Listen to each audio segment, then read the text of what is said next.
Hey, fifth grade, it's Mrs. Crosswhite. We are actually going to continue our lesson on gesture drawing.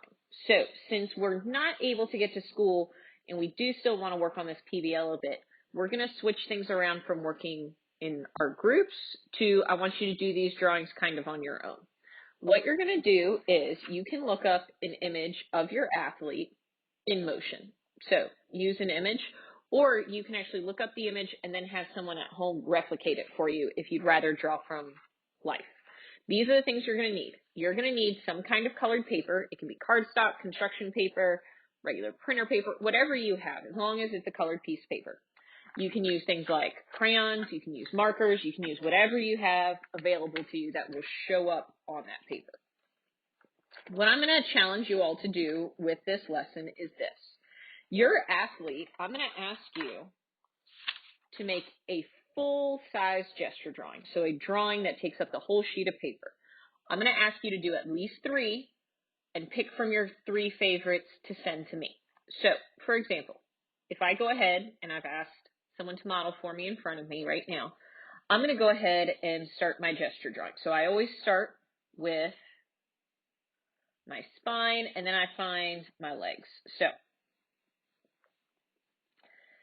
And I'm going to move things around so I can get kind of comfortable, and I start building my shapes around what this person is doing.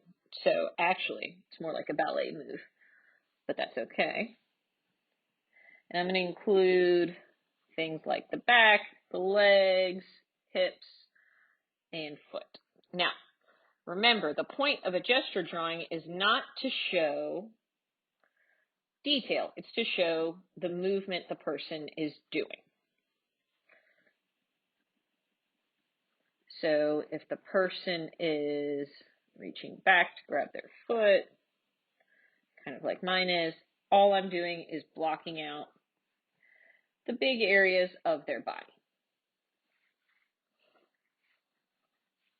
Now, it's really helpful to have a timer on hand.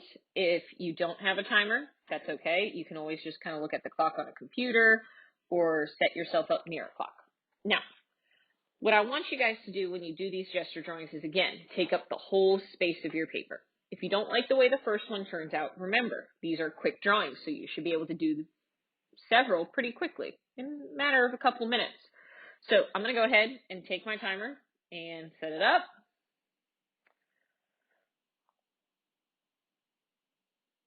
If you don't have a fancy watch to do this, all you got to do is look up at the clock and make sure you got some time. So I'm going to set up my timer, and I'm going to move on to my next pose for my athlete. So find my spine,